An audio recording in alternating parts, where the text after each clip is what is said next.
मैंने पुनर्जन्म लेने के बाद सबसे पहला काम पागलों की तरह पढ़ाई छोड़कर अपनी बॉडी को ट्रेन करना शुरू किया। यहाँ तक कि टीचर्स की फेल करने की चेतावनी और मेरी गर्लफ्रेंड लियू रोयान के ब्रेकअप का भी मुझ पर कोई असर नहीं हुआ, क्योंकि मैं जानता था कि सिर्फ 1 महीने बाद पूरी दुनिया में अलग अलग डेविल फ्रूट्स उगने वाले हैं। उस समय जो भी डेविल फ्रूट हासिल करेगा उसे असाधारण शक्तियां मिलेंगी। पिछले जन्म में मुझे भी एक असाधारण शक्ति मिली थी, लेकिन मेरी फ्रूट एबिलिटी कमजोर थी और मेरी फिजिकल फिटनेस भी ज्यादा अच्छी नहीं थी, इसलिए मैं ज़ॉम्बी होर्ड में बुरी तरह मारा गया। अब जबकि मुझे दूसरा मौका मिला था तो जाहिर है कि मैं अपने फ्यूचर नॉलेज का पूरा फायदा उठाने वाला था और हर उस चीज को पकड़ने वाला था जिसे इस्तेमाल किया जा सके। मेरी जानकारी के मुताबिक पास ही एक डेविल फ्रूट मौजूद था, स्कूल के बगल वाली फलों की दुकान में। उस दुकान का नाम भी बड़ा अजीब था, गाइड यू टू ब्यूटीफुल। लेकिन मुझे यह नहीं पता था कि वह डेविल फ्रूट आखिर किस दिन प्रकट होगा, इसलिए मैं हर दिन उस दुकान पर कुछ फल खरीदने जाता और साथ ही यह भी देखा कि वह डेविल फ्रूट आया है या नहीं। लेकिन आज जब मैं हमेशा की तरह दुकान में घूम रहा था और पाइनएप्पल सेक्शन तक पहुंचा, तभी 2 हरी रंग की छोटी शाखाओं ने अचानक मेरा ध्यान खींच लिया। मैंने ऊपर रखे पाइनएप्पल हटाए और उन शाखाओं का असली शरीर मेरी आंखों के सामने आ गया। बिल्कुल सही, यह मेरी यादों वाली उसी डेविल फ्रूट जैसी थी। यही वन पीस दुनिया के 4 एम्परर्स में से काइडो का डेविल फ्रूट था। मैंने तेजी से बिल चुकाया और बाकी फलों से भरा एक बैग भी उठा लिया ताकि किसी को शक ना हो। जैसे ही मैं दुकान से बाहर निकला, सामने एक मजबूत शरीर वाला मध्यम उम्र का आदमी दिखाई दिया, वही आदमी जो पिछले जन्म में अज़्योर ड्रैगन फ्रूट का मालिक बना था। मैंने मन ही मन राहत की सांस ली। अगर मैं थोड़ी देर और कर देता तो ये फ्रूट उसी के हाथ लग जाती। हॉस्टल लौटे ही मैंने एक पल की भी देरी नहीं की और अज़्योर ड्रैगन फ्रूट को उठाकर सीधे एक बड़ा काट लिया। उसका स्वाद ऐसा था जैसे किसी ने सूखे पानी के टैंक और गंदगी के गड्ढे को मिलाकर उसमें सड़ी हुई पोछे की कपड़े को घुमा दिया हो और फिर सीधे मुंह में ठूंस दिया हो। इतनी गंदी टेस्ट थी कि मैं लगभग वहीं उल्टी कर देता, लेकिन मैंने खुद को रोका और किसी तरह उस गूदे को निगल लिया। फिर मैंने दिल मजबूत करके उसका बचा हुआ छिलका, बीज और वह छोटी बैंगनी शाखा भी निगल ली। काफी देर बाद मैंने गहरी सांस ली। अब चमत्कार का बीज बोया जा चुका था, बाकी सिर्फ इंतजार करना था। इसके बाद मैंने मोबाइल निकाला और शॉर्ट वीडियोस तथा फोरम ब्राउजिंग शुरू कर दी। कई प्लेटफॉर्म देखने के बाद मैंने एक आईडी सर्च की और पहला वीडियो खोला। भाइयों, देख रहे हो, ये थंडर फ्रूट है। कमेंट सेक्शन में बोली लगाओ, जो ज्यादा कीमत देगा उसे मिलेगा। ये देखकर मेरा दिल तेज धड़कने लगा। हालांकि अज़्योर ड्रैगन फ्रूट मैं पहले ही खा चुका था और दूसरा डेविल फ्रूट नहीं खा सकता था, लेकिन जब अपोकलिप्स आएगा और सभी लोग इसकी असली कीमत जान जाएंगे, तब करोड़ों रुपए देकर भी एक फ्रूट नहीं मिलेगी। ये सबसे महत्वपूर्ण ट्रेडिंग रिसोर्स थी और अगर ट्रेडिंग में इस्तेमाल न भी करूं तो मैं इसे अपने माता पिता या अपनी बहन को खिला सकता था। वैसे भी दूसरी फ्रूट खाने की संभावना पूरी तरह खत्म नहीं हुई थी, बस उसके लिए ताकत और किस्मत दोनों चाहिए थी। मैंने कमेंट सेक्शन में कुछ नहीं लिखा, बल्कि सीधे उस पीले बालों वाले लड़के वांग तियानची को प्राइवेट मैसेज भेजा। भाई, ये फ्रूट बहुत बढ़िया बनाई है, बिल्कुल असली जैसी लग रही है, मैं इसे खरीदना चाहता हूँ। कमेंट सेक्शन वाले लोग सिर्फ मजाक कर रहे हैं, जो कीमत चाहिए सीधे बताओ, अगर सही लगी तो तुरंत खरीद लूंगा। उसने जवाब दिया, भाई ये सचमुच डेविल फ्रूट है, इसकी कीमत 15 लाख है। मैंने कहा, अगर ये सच में डेविल फ्रूट है तो तुम खुद क्यों नहीं खा लेते? अगर बेचने का इरादा है तो सामान्य कीमत बताओ, नहीं तो मैं तुम्हें ब्लॉक कर दूंगा। वह बोला, ठीक है 1 लाख। मैंने कहा 1000 फाइनल प्राइस। तुम्हारे जैसे कलेक्टिबल मॉडल की यही असली कीमत है। वह थोड़ा निराश हुआ, सोचा था ज्यादा पैसे ठग लूंगा, लेकिन 1000 भी ठीक है, कुछ दिन मौज हो जाएगी। मैंने कहा, ठीक है, पैसे दूंगा और सामान ले लूंगा। फिर मैंने पूछा, तुम कोई दुकान वाले नहीं हो? अगर मैं पैसे दे दूं और तुम सामान न भेजो तो बता दो, मैं आमने सामने डील करूंगा। उसने हंसकर कहा, सामने ही सही, क्या कर लोगे? उसने पता भेज दिया। फ्रूट मिलने के बाद मैं पूरी रफ्तार से निकल पड़ा और 2.5 घंटे में उसके बताए हुए छोटे शहर के स्टेशन पहुंच गया। मैंने पूछा, तुम वही हो जो डेविल फ्रूट बेच रहे थे? पेमेंट QR कोड दो, पहले फ्रूट देखूंगा फिर पैसे दूंगा। वह बोला, पहले पैसे फिर सामान। क्या तुम्हें लगता है मैं भाग जाऊंगा? मैंने कहा, यह तुम्हारा इलाका है। उसने सोचा और माना कि बात सही है, इस इलाके में उसकी थोड़ी बहुत पहचान थी। अगर मैं पैसे न देता तो वह एक फोन करता और उसके दोस्त मिनटों में पहुंच जाते। जब उसने बैग मेरी तरफ बढ़ाया तो मेरे हाथ तक कांप रहे थे। मैंने फ्रूट निकाली और मेरा दिल जोर जोर से धड़कने लगा। कोई गलती नहीं थी, ये असली डेविल फ्रूट थी। मैंने बिना समय गंवाए तुरंत 1000 रुपए ट्रांसफर कर दिए, फ्रूट को संभाला और वापस निकल पड़ा। अगर इस बेकार जगह से ट्रेन चलती होती तो मैं उसी समय घर लौट जाता। वापसी के रास्ते में मैं मोबाइल पर शॉर्ट वीडियोस देख रहा था कि अचानक एक वीडियो ने मेरा ध्यान खींच लिया। हाल ही में कई लोग अचानक बेहोश हो रहे हैं और लोगों के शरीर पर अजीब अजीब धब्बे दिखाई देने लगे हैं। एक्सपर्ट्स का कहना था कि यह संभवतः किसी नए प्रकार का फ्लू हो सकता है और सभी से मास्क पहनने तथा सावधानी बरतने की अपील की जा रही थी। ये खबर देखते ही मेरा दिल जोर से धड़क उठा। बेहोशी, शरीर पर धब्बे, क्या यह वही संकेत नहीं थे जो पिछले जन्म में अपोकलिप्स शुरू होने से पहले दिखाई दिए थे? मैंने बिना एक पल गंवाए हॉस्टल की ओर दौड़ लगा दी। पहले से तैयार रखा हुआ अपना सामान उठाया और बाहर निकलने ही वाला था कि पीछे से अचानक एक दर्दनाक चीख सुनाई दी। कई छात्र अचानक जमीन पर गिर पड़े और उनके शरीर पर धब्बे उभरने लगे। इसके तुरंत बाद एक रहस्यमयी दबाव पूरे क्षेत्र में फैल गया, जिससे सभी लोग हिलने तक में असमर्थ हो गए। तभी जो लोग पूरी तरह बेहोश हो चुके थे वे अचानक झटके से उठ बैठे। उनकी आंखें लाल हो गईं, नाखून लंबे और नुकीले हो गए और वे पागलों की तरह एक एक कमरे से बाहर निकलने लगे। देखते ही देखते पूरे हॉस्टल में अफरा तफरी मच गई और अनगिनत छात्र रोते चिल्लाते बाहर की ओर भागने लगे। लेकिन उसी क्षण मैंने महसूस किया कि मेरे ब्लड लाइन की गहराइयों से एक शक्ति जाग रही है। मेरे शरीर में एज्योर ड्रैगन की शक्ति उभरने लगी। मैंने सिर उठाकर एक गूंजती हुई गर्जना की। मेरी त्वचा पर नीले ड्रैगन स्केल्स उभर आए, सिर पर ड्रैगन हॉर्न्स निकल आए और मेरे हाथ ड्रैगन क्लॉज में बदल गए। मेरा पूरा शरीर हाइब्रिड ड्रैगन फॉर्म में बदलने लगा। गलियारे में मौजूद छात्र मुझे देखकर बुरी तरह डर गए, क्योंकि उनकी नजर में मैं भी उन लोगों की तरह एक मॉन्स्टर बन चुका था। लेकिन इस हाइब्रिड फॉर्म ने मेरी फिजिकल स्ट्रेंथ, डिफेंस, स्पीड और रिकवरी एबिलिटी को कई गुना बढ़ा दिया था। तभी पीछे से 2 ज़ॉम्बीज दहाड़ते हुए मेरी तरफ झपटे। मैंने ड्रैगन क्लॉ घुमाई और उन्हें एक ही वार में दूर फेंक दिया। तभी एक और ज़ॉम्बी दूसरे कमरे से बाहर निकला। मैंने मुंह खोलकर गर्म सांस छोड़ी और अगली ही क्षण आग की लपटों ने उसे राख में बदल दिया। लेकिन सिर्फ इतनी सी फ्लेम ब्रेथ के बाद ही मुझे अपनी स्टैमिना तेजी से घटी हुई महसूस हुई। डेविल फ्रूट की असली ताकत स्टैमिना पर निर्भर करती है। भविष्य में हाकी कितना भी आम क्यों ना हो जाए, आखिरकार खर्च स्टैमिना का ही होता है। अपोकलिप्स के शुरुआती चरण में हर किसी की फिजिकल लिमिट बहुत कम होती है। मैं काइडो जैसी ओनी रेस से नहीं था और न ही उसके जैसा मॉन्स्टर कॉन्स्टिट्यूशन रखता था। इसलिए एज्योर ड्रैगन फ्रूट मिलने के बावजूद मैं उसकी पूरी ताकत नहीं निकाल सकता था। लेकिन मेरे पास इसका समाधान था। मैंने अपना बेसबॉल बैट उठाया। यह खास तौर पर बनवाया गया हैवी रीइंफोर्स्ड बैट था,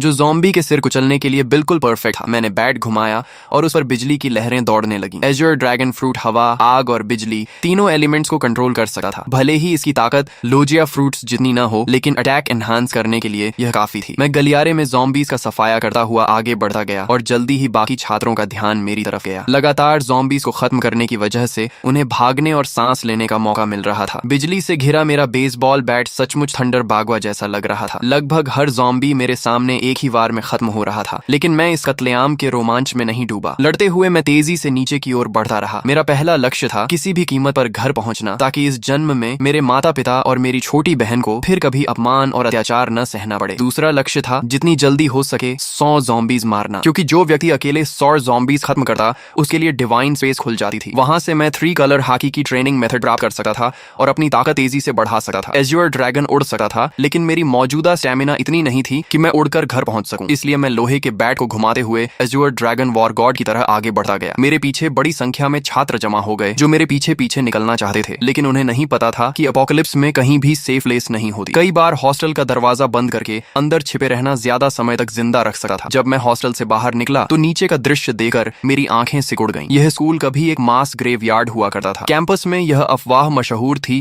कि यहाँ यिन एनर्जी बहुत ज्यादा है और इसी वजह से आसपास रहने वाले लोग अक्सर बीमार पड़ जाते थे। बाद में एक फेंग शुई मास्टर ने सलाह दी थी कि यहाँ एक स्कूल बनाया जाए ताकि युवाओं की यांग एनर्जी इस जगह की यिन एनर्जी को दबा सके। लेकिन अब जो कंकाल वर्षों से जमीन के नीचे दफन थे, ज़ॉम्बी वायरस के प्रभाव से सभी जमीन फाड़कर बाहर निकल आए थे और जो भी जीवित इंसान दिख रहा था उस पर हमला कर रहे थे। कोई मुझे बचाओ! पूरे कैंपस में हाहाकार मचा हुआ था। हर कोई जान बचाने के लिए भाग रहा था। लोग घबराहट में एक दूसरे से टकरा रहे थे, लेकिन मैंने किसी पर ध्यान नहीं दिया और सीधे मेन गेट की दिशा में बढ़ता गया। रास्ते में चाहे ज़ॉम्बी मिले या स्केलेटन मॉन्स्टर, मैंने सबको अपने बैट से कुचल दिया। आखिरकार जब मैं स्कूल गेट तक पहुंचा तभी मेरा शरीर अचानक रुक गया। सिर्फ मैं ही नहीं, सभी लोग और यहाँ तक कि ज़ॉम्बीज भी वहीं थम गए। ऐसा लगा जैसे पूरे संसार का टाइम फ्रीज हो गया हो। फिर मेरी आंखों के सामने अंधेरा छा गया। Divine descent, devil fruits have arrived, divine space activated. जब मैंने दोबारा आंखें खोली तो खुद को एक रहस्यमयी स्थान में पाया। यहाँ न समय था, न दिशा, न कोई वास्तविक स्थान। केवल 2 लाइट स्क्रीन्स मौजूद थी, एक बड़ी और एक छोटी। बड़ी स्क्रीन पर लिखा था डिवाइन शॉप और छोटी स्क्रीन पर लिखा था पर्सनल पैनल। पिछले जन्म में मैं इन चीजों से भली भांति परिचित था। यह किसी अज्ञात सत्ता द्वारा दिया गया अवसर था जहाँ पॉइंट्स के बदले टेक्निक्स, इक्विपमेंट, स्किल्स और रिसोर्सेज खरीदे जा सकते थे। तभी घोषणा हुई, आप पहले व्यक्ति हैं जिसने 100 ज़ॉम्बीज का शिकार किया है। आपको डिवाइन रिवॉर्ड प्राप्त होगा। आपने अपोकलिप्स शुरू होने के 10 मिनट के भीतर 100 पॉइंट्स प्राप्त कर लिए हैं, इसलिए आपको विशेष रिवॉर्ड दिया जाएगा। इसके बाद मेरे सामने 3 विकल्प आए। पहला रिवॉर्ड था परफेक्ट फ्रूट, जो मेरे एज्योर ड्रैगन फ्रूट को पूर्ण अवस्था में पहुंचा देता। इसके बाद फ्रूट की सभी साइड इफेक्ट्स समाप्त हो जाती। मैं सी स्टोन और सी वाटर से प्रभावित नहीं होता और यहाँ तक कि दूसरा डेविल फ्रूट भी खा सकता था बिना शरीर फटे। दूसरा रिवॉर्ड था हाकी जीनियस। इसके लिए किसी ट्रेनिंग या पॉइंट्स की जरूरत नहीं थी। मुझे तुरंत 3 कलर हाकी जागृत हो जाती और बिना अभ्यास के भी धीरे धीरे बढ़ती रहती। यदि मैं ट्रेनिंग करता तो इसकी ग्रोथ स्पीड 2 गुनी हो जाती। तीसरा रिवॉर्ड था ज़ॉम्बी स्लेयर डिवाइन वेपन। मुझे अपनी पसंद का सुप्रीम ग्रेड वेपन मिलता जो ज़ॉम्बीज को 2 गुना डैमेज देता। फ्रूट, हाकी या वेपन, 3 में से एक चुनना था। पहला और तीसरा रिवॉर्ड तुरंत कॉम्बैट पावर बढ़ाते थे, जबकि दूसरा धीरे धीरे ताकत बढ़ाता, लेकिन उसकी पोटेंशियल लिमिट कहीं अधिक थी। पिछले जन्म के अनुभव के अनुसार बाद के चरणों में भी हाकी कभी आउटडेटेड नहीं हुई थी। मैं कुछ क्षण सोच में पड़ गया। तभी मुझे काइडो की कही बात याद आई, हाकी ही असली आधार है। रॉजर और गार्ब के पास कोई डेविल फ्रूट नहीं थी, फिर भी वे दुनिया के सबसे शक्तिशाली योद्धा बने। यहाँ तक कि काइडो ने हाकी को इतना महत्व दिया कि उसने उसने अपनी फ्रूट अवेकनिंग तक पर ज्यादा ध्यान नहीं दिया। ये सोचते ही मैंने फैसला कर लिया, ताकतें जितनी ज्यादा हों उतना अच्छा नहीं। असली बात यह है कि किसी एक ताकत को उसकी सीमा तक पहुंचाया जाए। एज्योर ड्रैगन फ्रूट कितनी शक्तिशाली बनेगी, ये पूरी तरह मेरी फिजिकल स्ट्रेंथ पर निर्भर था। अगले ही क्षण मैंने हाकी जीनियस चुन लिया। तुरंत 3 कलर हाकी मेरे भीतर जाग उठी। काली ऊर्जा की एक पतली परत मेरी मुट्ठियों पर चढ़ गई। यह आर्मामेंट हाकी थी। इसके बाद मैंने कुछ पॉइंट्स खर्च करके 5 वाटर मीट खरीदे, जो तेजी से स्टेमिना रिकवर करने वाला फूड था और लड़ाई में लंबे समय तक टिकने में मदद करता था। पर्सनल पैनल सिर्फ स्टेटस स्क्रीन नहीं थी, बल्कि कम्युनिकेशन डिवाइस भी थी। अपोकलिप्स में जब मानव सभ्यता टूट गई थी, तब लोग इसी पैनल के कम्युनिकेशन फंक्शन से संपर्क बनाए रखते थे। इसमें अलग अलग चैनल्स भी बने हुए थे और बहुत से लोग पहले ही बातचीत शुरू कर चुके थे। तभी घोषणा हुई, स्पेस कनेक्शन समाप्त होने वाली है। भविष्य में केवल विचार करते ही डिवाइन स्पेस में प्रवेश किया जा सकेगा। मेरी आंखों के सामने फिर अंधेरा छा गया। जब मैंने दोबारा आंखें खोली तो मैं वापस अपने शरीर में था। चारों ओर अनगिनत ज़ॉम्बीज और घबराए हुए छात्र शिक्षक मौजूद थे। मैंने तुरंत एक वाटर मीट मुंह में ठूंस ली और तेजी से खाते हुए स्कूल गेट की ओर बढ़ने लगा। तभी मुझे अचानक खतरे का एहसास हुआ। मैंने तुरंत अपना शरीर एक ओर घुमा लिया। जिस जगह मैं खड़ा था वहां अगले ही पल जमीन फट गई और एक स्केलेटन आर्म बाहर निकल आई। बहुत से लोग सोच रहे थे कि शहर छोड़कर किसी सुनसान जगह चले जाएंगे और किसी तरह जीवित रहेंगे, लेकिन उन्हें नहीं पता था कि अब इस दुनिया में 1 इंच भी सुरक्षित जमीन नहीं बची थी। इसी दौरान रास्ते में चल रही कारों के रेडियो पर इमरजेंसी ब्रॉडकास्ट लगातार बज रहा था। यह राष्ट्रीय आपातकालीन सूचना है। सभी नागरिक शांत रहें, अपने घरों के अंदर रहें और दरवाजे खिड़कियां बंद रखें। हमारी सेना पूरी तरह सक्रिय हो चुकी है। रेडियो पर आगे घोषणा हुई, हमारी बायोलॉजिकल लैबोरेटरीज भी एंटीडोट विकसित करने में लगी हुई हैं। कृपया शांति बनाए रखें और घबराहट में कोई गलत कदम न उठाएं। लेकिन मैं जानता था कि सच्चाई इससे कहीं ज्यादा भयावह है। ज़ॉम्बी वायरस की पहली लहर हवा के जरिए फैलती थी और जिन लोगों की फिजिकल कॉन्स्टिट्यूशन कमजोर होती थी वे सबसे पहले संक्रमित होते थे। इसी वजह से हॉस्पिटल्स और ओल्ड एज होम्स संक्रमण के सबसे बड़े केंद्र बन गए थे। अपोकलिप्स शुरू होने के बाद वायरस का मुख्य संक्रमण तरीका ब्लड ट्रांसमिशन बन जाता था। ऐसी स्थिति में सेना के जवान, जिनकी फिजिकल फिटनेस सबसे अच्छी होती थी, उनके संक्रमित होने की संभावना बहुत कम रहती थी। इसलिए अपोकलिप्स की शुरुआत में मिलिट्री अभी भी कुछ हद तक प्रभावी रहती थी, लेकिन मैं जानता था कि यह ज्यादा समय तक नहीं चलेगा। अगर सेना तेजी से ज़ॉम्बीज को खत्म करना चाहती तो उसे गन्स और अन्य फायर आर्म्स का इस्तेमाल करना पड़ता, लेकिन ऐसा करने पर उन्हें पॉइंट्स नहीं मिलते। पॉइंट्स के बिना वे मजबूत नहीं बन सकते थे। दूसरी तरफ ज़ॉम्बीज लगातार विकसित होते जाते और आखिरकार ऐसे स्तर पर पहुंच जाते जहां सामान्य फायर आर्म्स भी उनके सामने बेअसर हो जाती। जैसे जैसे ज़ॉम्बीज मजबूत होते, सेना कमजोर पड़ती जाती और समाज का पतन तेजी से होने लगा। इसलिए इस अपोकलिप्स में असली उम्मीद सिर्फ एक ही थी, हर इंसान को योद्धा बनना होगा और खुद ज़ॉम्बीज से लड़ना होगा। यह एक ऐसी सर्वाइवल कंपटीशन थी जिसमें केवल योग्य और शक्तिशाली लोग ही आगे बढ़ सकते थे। मेरी कार तेज रफ्तार से सड़क पर दौड़ रही थी। रास्ते में अगर कोई ज़ॉम्बी सामने आ भी जाता तो मैं ब्रेक लगाने की बजाय उसे सीधा टक्कर मारकर आगे निकल जाता। तभी अचानक मेरा फोन बज उठा। कॉल उठाते ही दूसरी तरफ से मेरी छोटी बहन की घबराई हुई आवाज सुनाई दी, भैया आप कहाँ हो? बाहर बहुत सारे ज़ॉम्बीज हैं, बहुत डर लग रहा है। मैंने तुरंत पूछा, मैं ठीक हूँ, तुम कैसी हो? मम्मी पापा ठीक है ना? उसने राहत की सांस लेते हुए कहा, मम्मी ने आपकी बात मानकर पहले ही छुट्टी ले ली थी और मुझे स्कूल से घर ले आई थी। पापा अभी हॉस्पिटल में हैं। उन्होंने कहा है कि उन्होंने ऑफिस लॉक कर लिया है और फिलहाल सुरक्षित हैं। भैया आप तो सचमुच भविष्यवक्ता निकले। अगर आपने मम्मी को जबरदस्ती छुट्टी लेने के लिए न कहा होता तो शायद हम अभी बाहर ही मर चुके होते। पिछले 1 महीने से मेरी बहन औचिंग बहुत हैरान थी, क्योंकि मैं हर दिन बड़ी मात्रा में डेली नेसेसिटीज घर भेज रहा था। जब भी परिवार पूछता कि इतना सामान क्यों जमा कर रहा हूँ, मैं कोई जवाब नहीं देता था। उन्हें यह भी नहीं पता था कि मेरे पास इतना पैसा आया कहाँ से। असल में मेरे पास कोई पैसा नहीं था। सिर्फ 1 महीने में इतना कमाना भी असंभव था। लेकिन जब अपोकलिप्स आने ही वाला था तो मुझे कर्ज लेने से डरने की क्या जरूरत थी। मैंने लगभग हर ऑनलाइन प्लेटफॉर्म से लोन ले लिया था। अगर माता पिता को समझाने की समस्या न होती तो शायद मैं घर तक गिरवी रख देता। हालांकि डिवाइन स्पेस के मौजूद होने के कारण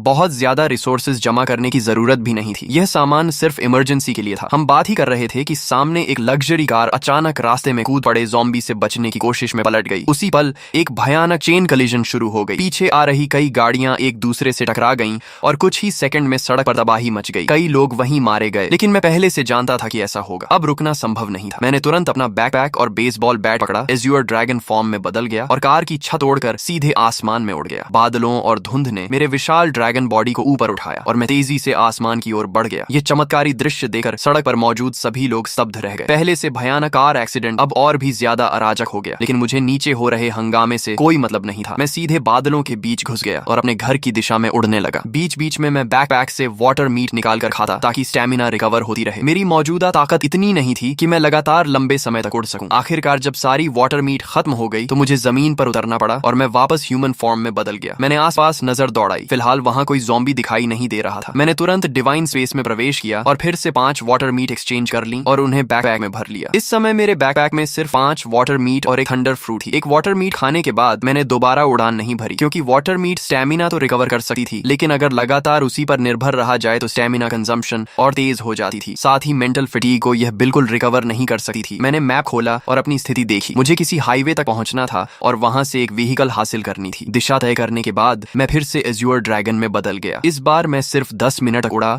और जल्द ही नीचे एक हाईवे दिखाई देने लगी, जहां अनगिनत व्हीकल्स तेज रफ्तार से दौड़ रही थी। मेरा लक्ष्य था कोई मजबूत ऑफ रोड एसयूवी ढूंढना। नीचे सड़क पर मौजूद कई लोगों ने आसमान में उड़ते एज्योर ड्रैगन को देख लिया था। तुरंत लोगों ने अपने फोन्स निकालकर वीडियो बनाना शुरू कर दिया और उसे डिवाइन स्पेस के कम्युनिकेशन चैनल पर अपलोड कर दिया। दोस्तों, मैंने ड्रैगन देखा है, बहुत बड़ा एज्योर ड्रैगन, कम से कम 10 मीटर लंबा होगा, किसी ने लिखा। दूसरे ने जवाब दिया, ये जरूर काइडो का एज्योर ड्रैगन फ्रूट होगा। पता नहीं किस लकी आदमी को इतनी ताकतवर मिथिकल बीस्ट फ्रूट मिल गई। तभी किसी और ने लिखा, मुझे भी कभी थंडर फ्रूट मिली थी, लेकिन मैंने उसे नकली समझकर बेच दिया। ये मैसेज लिखने वाला वही पीले बालों वाला हुआंग तियंची था। उसे अब पछतावे से खुद को मार लेने का मन कर रहा था। आखिर उसने असली थंडर फ्रूट सिर्फ 1000 रुपए में बेच दी थी। जीजू से यूजो जाने वाले हाईवे के ऊपर उड़ते हुए मैं आखिरकार एक बेहद मजबूत दिखने वाली ऑफ रोड एसयूवी पर नजर टिकाने ही वाला था। मैं नीचे उतरकर राइड लेने की तैयारी कर रहा था कि तभी मेरी नजर सड़क किनारे खड़े एक विशाल पेड़ पर पड़ी। वहां किसी चीज की हल्की लेकिन रहस्यमयी चमक टिमटिमा रही थी। मैंने पहले ही अनुमान लगाया था कि दुनिया में प्रकट होने वाले अधिकांश डेविल फ्रूट्स जोन टाइप के होंगे। हालांकि मिथिकल बीस्ट फ्रूट्स भी उतने दुर्लभ नहीं थे जितना लोग सोचते थे। आखिर दुनिया की हर संस्कृति और हर सभ्यता में अनगिनत मिथिकल क्रीचर्स, डिवाइन बीस्ट्स और डीमोनिक मॉन्स्टर्स मौजूद थे। उन सभी के आधार पर नई मिथिकल बीस्ट फ्रूट्स जन्म लेने वाली थी। लेकिन भले ही मिथिकल फ्रूट्स की संख्या बढ़ जाए, फिर भी वे सबसे शक्तिशाली फ्रूट्स में गिनी जाती थी। मैंने अपने ड्रैगन क्लॉ से उस चमकती हुई फ्रूट को तोड़ा और उसे पीछे लटके बड़े बैकपैक में रख लिया। जब मेरे पॉइंट्स 1000 तक पहुंच जाएंगे, तब डिवाइन स्पेस में एक नया फंक्शन अनलॉक होगा, डेविल फ्रूट आइडेंटिफिकेशन। उसकी मदद से मैं किसी भी फ्रूट की एबिलिटी पहले से जान सकता था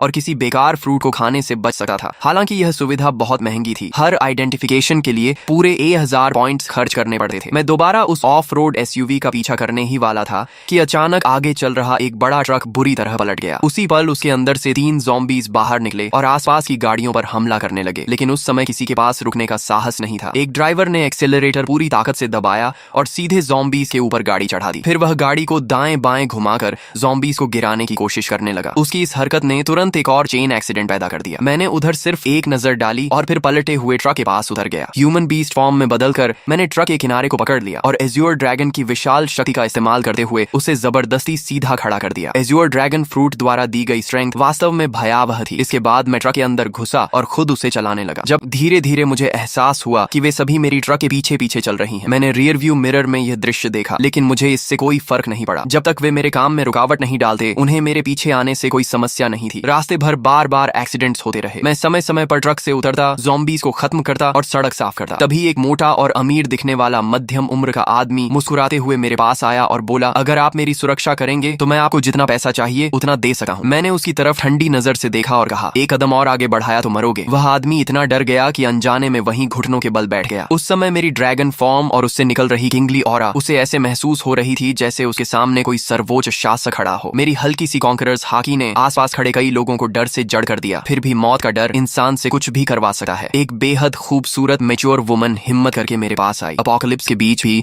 उसने खुद को बेहद आकर्षक तरीके से सजाया हुआ था। उसने मुस्कुराते हुए कहा, हैंडसम, क्या आप मुझे अपने साथ ले जा सकते हैं? आप मेरे साथ जो चाहें कर सकते हैं। मैंने बिना भाव बदले सिर्फ एक शब्द कहा, दफा हो जाओ। मैं अभी अपनी ड्रैगन एबिलिटी हटाकर ट्रक में चढ़ने ही वाला था कि तभी एक लंबा चौड़ा ताकतवर आदमी तेजी से मेरी तरफ आया। उसने देखा कि मैं रुकने वाला नहीं हूँ तो जल्दी जल्दी बोला, सर, मैंने भी बहुत सारी अपोकलिप्स नॉवेल्स पढ़ी हैं। आप इतने शक्तिशाली हैं, लेकिन क्या आपको बेस बिल्ड करने के लिए लोगों की जरूरत नहीं पड़ेगी? मेरा नाम लिन कुई है। मेरे पास कोई खास टैलेंट नहीं है, लेकिन ताकत बहुत है। मैं एक कॉम्बैट कोच हूँ और निश्चित रूप से आपके काम आ सकता हूँ। मैं रुक गया और उसकी तरफ देखने लगा। थोड़ी पर हाथ रखकर कुछ देर सोचता रहा। उसकी बात गलत नहीं थी। सिविलाइजेशन और सोशल ऑर्डर जल्द ही पूरी तरह खत्म होने वाले थे। अगर मुझे अपोकलिप्स में लंबे समय तक जीवित रहना था तो मुझे अपना खुद का सेफ बेस बनाना पड़ेगा। ज़ॉम्बीज की ग्रोथ स्पीड बहुत तेज थी। अकेले मेरे लिए हर समय अपने परिवार की रक्षा करना मुश्किल था। जब लिन कुई ने देखा कि मैं सोच रहा हूँ तो उसके चेहरे पर खुशी छा गई। उसने बिना देर किए अपना सामान, अपनी कार और बाकी सब कुछ वहीं छोड़ दिया। उसे डर था कि अगर उसने एक पल भी देरी की तो मैं उसे छोड़कर चला जाऊंगा। वह इतना सावधान था कि फ्रंट सीट पर बैठने की हिम्मत भी नहीं कर सका। अपनी फिजिकल फिटनेस का इस्तेमाल करते हुए सीधे ट्रक के पीछे वाले कार्गो एरिया में चढ़ गया। लिन कुई की सफलता देखकर बाकी लोगों को भी उम्मीद नजर आने लगी। उन्हें लगा कि मैं पूरी तरह निर्दयी नहीं हूँ। तभी वह अमीर मध्यम उम्र का आदमी फिर कुछ कहने ही वाला था कि मैंने उसे बीच में रोक दिया। अगर मैं लोगों को भर्ती भी करूंगा तो किसी को सिर्फ उसके शब्दों पर नहीं चुनूंगा। शुरुआती चरण में एक आदमी ही काफी है और उसकी लॉयल्टी भी अभी साबित नहीं हुई है, उसे समय के साथ परखा जाएगा। तभी वह खूबसूरत महिला फिर आगे आई और दृढ़ आवाज में बोली, कृपया मुझे एक मौका दीजिए। मेरी क्षमता और मेरी जान दोनों आपके लक्ष्य पूरे करने के लिए समर्पित रहेंगी। उसकी आंखों में झलकता दृढ़ निश्चय देकर मुझे एहसास हुआ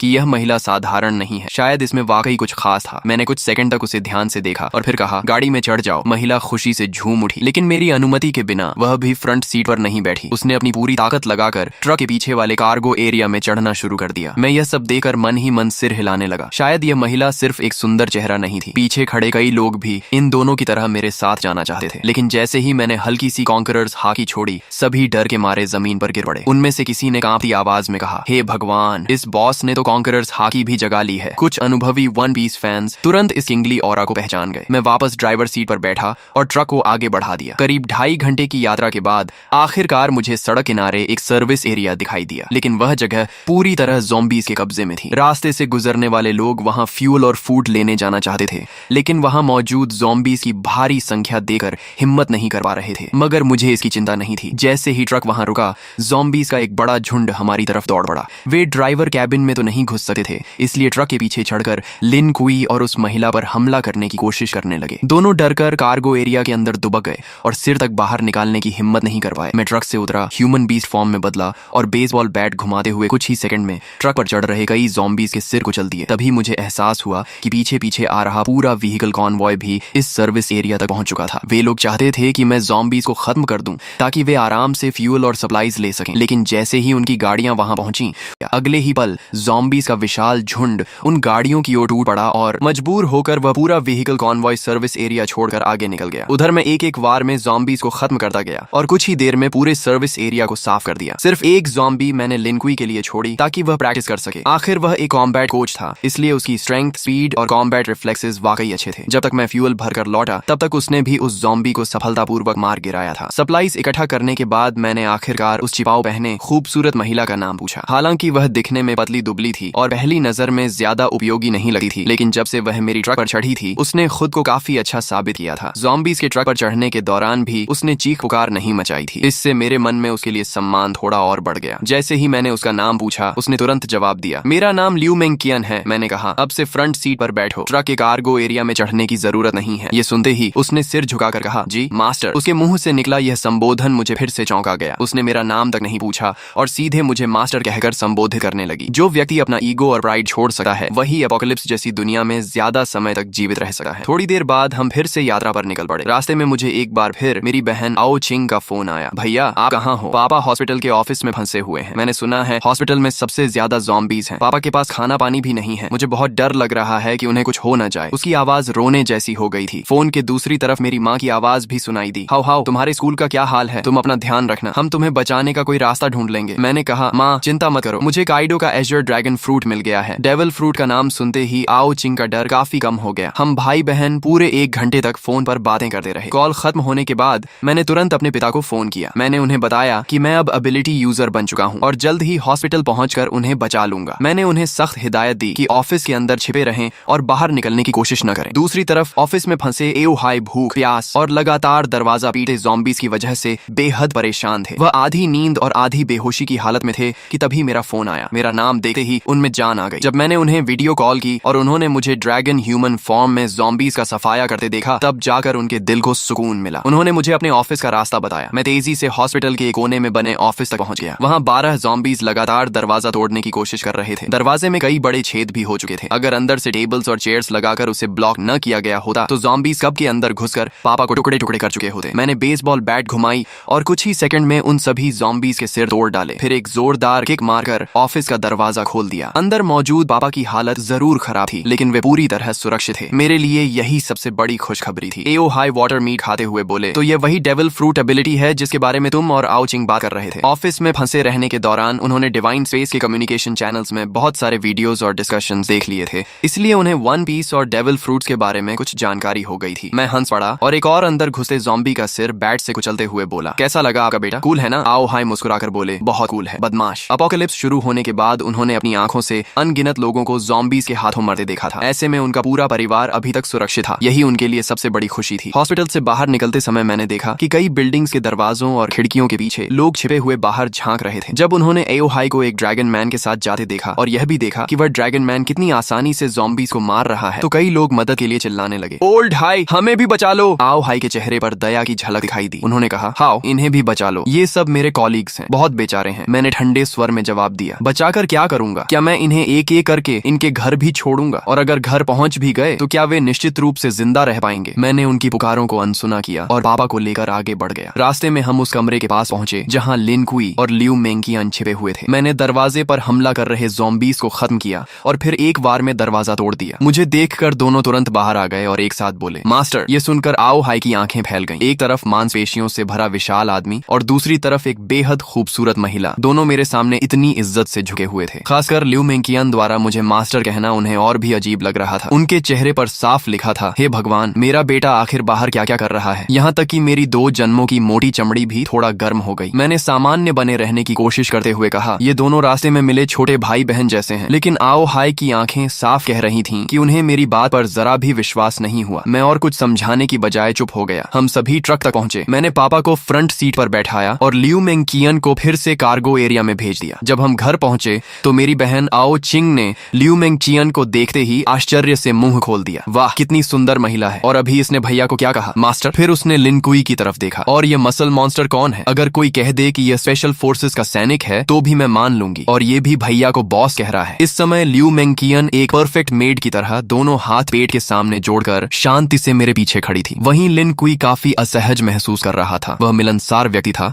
लेकिन यह उसके बॉस का परिवार था, इसलिए उसे समझ नहीं आ रहा था कि कैसे व्यवहार करे। आखिर मेरी माँ लियू यून ने स्थिति संभाली और मुस्कुराते हुए कहा, सबको भूख लगी होगी ना? जैसे ही उन्हें पता चला था कि मैं और पापा लौट रहे हैं, उन्होंने सोना छोड़ दिया और पूरी रात खाना बनाने में लगा दी थी ताकि हम दोनों गरम खाना खा सकें। लेकिन उन्हें यह उम्मीद नहीं थी कि मैं 2 और लोगों को साथ ले आऊंगा, इसलिए खाना थोड़ा कम पड़ रहा था। अच्छी बात यह थी कि मैंने पहले से बहुत सारे कैंड फूड्स जमा कर रखे थे। कुछ कैंस खोलकर माँ ने पूरा बड़ा डिनर तैयार कर दिया। जब मैंने देखा कि लिन कुई और लियू मेंकियन अभी भी किनारे खड़े हैं तो मैंने उन्हें भी खाने के लिए बुलाया। लिन कुई आगे बढ़ने ही वाला था कि लियू मेंकियन बोली, मुझे थोड़ा कैंड फूड दे दीजिए, मैं मास्टर के साथ एक ही टेबल पर नहीं बैठ सकती। ये सुनते ही कमरे में मौजूद सभी लोग स्तब्ध रह गए। आओ चिंग की नजरें मेरे और लियू मेंकियन के चेहरे पर बार बार घूमने लगी। फिर शरारती मुस्कान के साथ बोली, अब मैं समझ गई, इसे फ्लर्टिंग कहते हैं। उसकी बात पूरी होने से पहले ही मैंने उसके सिर पर हल्का सा नॉक मार दिया। वह दर्द से आंखों में आंसू भरकर मेरा हाथ पकड़कर काटने लगी। डिनर खत्म होने के बाद मैंने बैकपैक से 2 डेविल फ्रूट्स निकाली। मेरे पास अभी 2 डेविल फ्रूट्स हैं, एक थंडर फ्रूट है और दूसरी की एबिलिटी अभी पता नहीं है। तुम लोग इनमें से खा लो। यह सुनकर लिन कुई और लियू मेंकियन दोनों चौंक गए। उन्हें उम्मीद नहीं थी कि मेरे पास इतनी दुर्लभ चीजें भी मौजूद हैं। उनकी आंखों में चाहत साफ दिखाई दे रही थी। आओ चिंग उत्साह से दोनों फ्रूट्स को उठाकर देखने लगी। फिर उसने उन्हें माता पिता को दिखाया, लेकिन आओ हाई ने फ्रूट देकर वापस मुझे लौटा दी। आओ चिंग को दे दो, हमारी उम्र हो चुकी है, हम खाएंगे तो बर्बाद हो जाएंगी। माँ भी सहमत हो गई। हाँ, तुम्हारे जैसा बेटा हमारी रक्षा कर रहा है, हमारे लिए वही काफी है। इतनी कीमती चीज तुम्हारे पास रहेगी तो ज्यादा काम आएगी। मैंने समझाने की कोशिश की, मेरे पास पहले से एज्योर ड्रैगन फ्रूट है, मेरी ग्रोथ बहुत तेज होगी। लेकिन अगर आप लोग भी डेविल फ्रूट्स खा लेंगे तो ज़ॉम्बीज मारकर जल्दी पॉइंट्स कमा सकेंगे और हाकी ट्रेनिंग भी अनलॉक कर पाएंगे। अपोक्लिप्स में असली कैपिटल यही है। लेकिन काफी देर समझाने के बाद भी माता पिता नहीं माने। आखिर मैंने हार कर आओ चिंग की तरफ देखा। ठीक है, तुम चुन लो। आओ चिंग तो कब से इसी पल का इंतजार कर रही थी। उसने दोनों फ्रूट्स हाथ में लेकर बार बार देखा, लेकिन काफी सोचने के बाद उसने थंडर फ्रूट मुझे वापस दे दी। मैं हैरान रह गया, क्या तुम थंडर फ्रूट नहीं लोगी? लोजिया एलिमेंटलाइजेशन शुरुआती चरण में लगभग इनविंसिबल होती है और दूसरी फ्रूट की एबिलिटी क्या है यह भी नहीं पता। आओ चिंग मुस्कुराकर बोली, डिवाइन स्पेस में डीमन रिमूवल पोशन मिलती है, उससे डेविल फ्रूट की साइड इफेक्ट्स हट सकती हैं और इंसान दूसरी फ्रूट भी खा सकता है। भैया आप इतने मजबूत हो कि वह पोशन जरूर हासिल कर लोगे। थंडर फ्रूट आपके लिए ज्यादा उपयुक्त है, मैं दूसरी फ्रूट खा लूंगी। मैंने कुछ देर सोचा और कहा, ठीक है, लेकिन पहले इसकी आइडेंटिफिकेशन कर लेते हैं। अगर एबिलिटी अच्छी हुई तो तुम खा लेना। डेविल फ्रूट आइडेंटिफिकेशन 1000 पॉइंट्स के बाद अनलॉक होती थी। आओ चिंग को यह बात पता नहीं थी क्योंकि उसके पास अभी कोई पॉइंट्स नहीं थी। लेकिन मैं स्कूल से लेकर हॉस्पिटल तक ज़ॉम्बीज का इतना सफाया कर चुका था कि मेरे पॉइंट्स 1000 से भी ज्यादा हो चुके थे। तभी आओ चिंग ने जल्दी से सिर हिलाया, नहीं, 1000 पॉइंट्स बहुत ज्यादा हैं। इतना कहकर उसने मेरे जवाब का इंतजार तक नहीं किया। उसने तुरंत उस सुनहरी मकई जैसी दिखने वाली डेविल फ्रूट उठाई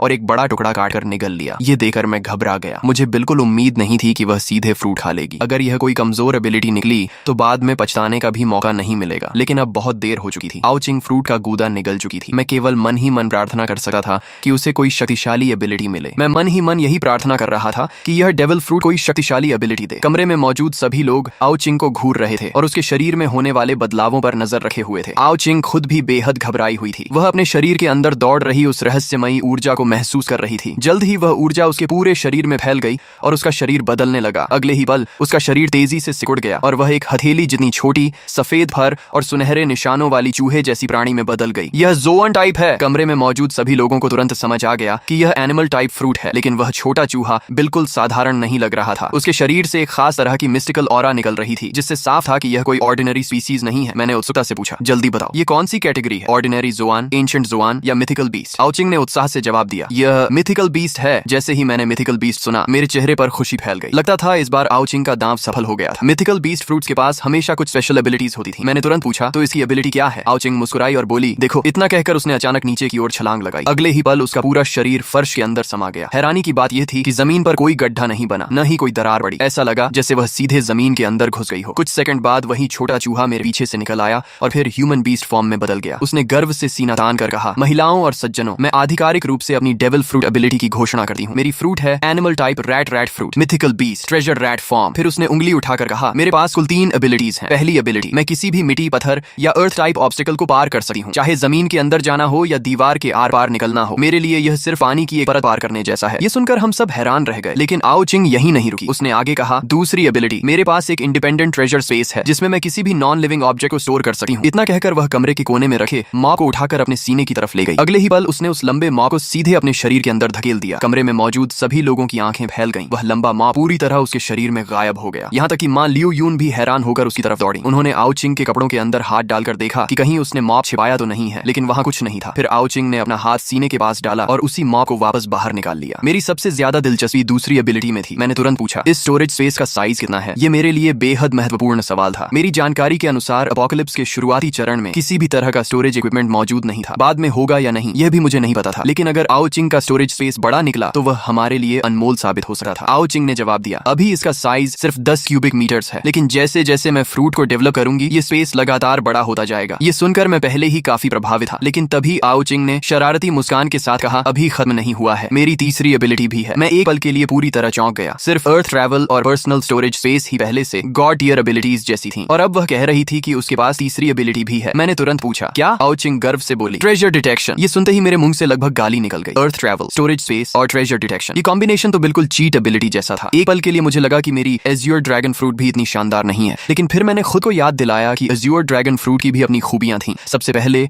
वह विंड, फायर और लाइटनिंग तीनों नेचुरल एलिमेंट्स को कंट्रोल कर सकती थी। दूसरा, वह क्लाउड राइडिंग की मदद से उड़ने की एबिलिटी देती थी। और तीसरा, वह अन्य अधिकांश ज़ोआन फ्रूट्स की तुलना में कहीं ज्यादा स्ट्रेंथ, डिफेंस, स्पीड और रिकवरी प्रदान करती थी। तुलना करने पर साफ था कि एज्योर ड्रैगन कॉम्बैट के लिए बनी थी, जबकि ट्रेजर रैट कॉम्बैट के बाहर सपोर्ट और एक्सप्लोरेशन के लिए बनी थी। लेकिन तभी आओ चिंग का चेहरा थोड़ा उदास हो गया। उसने कहा, इस फ्रूट की एक कमजोरी भी है। दूसरे ज़ोआन यूजर्स की तरह बीस्ट फॉर्म में जाने पर मुझे कोई स्ट्रेंथ या डिफेंस बूस्ट नहीं मिलता, बल्कि बीस्ट फॉर्म में मेरी कॉम्बैट पावर लगभग 0 हो जाती है। फिर उसने ह्यूमन बीस्ट फॉर्म दिखाते हुए कहा, और ह्यूमन बीस्ट फॉर्म में भी मुझे लगभग कोई फिजिकल एनहांसमेंट नहीं मिलती। मेरी स्ट्रेंथ और डिफेंस एक सामान्य इंसान जैसी ही रहती है। इतना कहने के बाद वह फिर मुस्कुराई, लेकिन मेरी स्पीड बहुत ज्यादा है। मुझे लगता है कि मेरी स्पीड बोनस बाकी मिथिकल ज़ोआन यूजर्स से कम 2 गुनी है। उसके चेहरे पर गर्व साफ दिखाई दे रहा था। सच कहूं तो यह कॉम्बैट ओरिएंटेड डेविल फ्रूट नहीं थी, लेकिन इसकी यूटिलिटी शायद एज्योर ड्रैगन फ्रूट से भी ज्यादा मूल्यवान थी। आखिर ट्रेजर डिटेक्शन का मतलब क्या था? अपोकलिप्स के इस दौर में दुनिया का सबसे बड़ा ट्रेजर क्या था? जवाब लगभग तय था, डेविल फ्रूट्स। हालांकि सिर्फ डेविल फ्रूट्स ही नहीं, भविष्य में अलग अलग सीक्रेट रियल्म्स और मिस्टिकल डंजन्स भी खुलने वाले थे, और आओ चिंग की यह एबिलिटी हमें उन सभी जगहों पर छिपे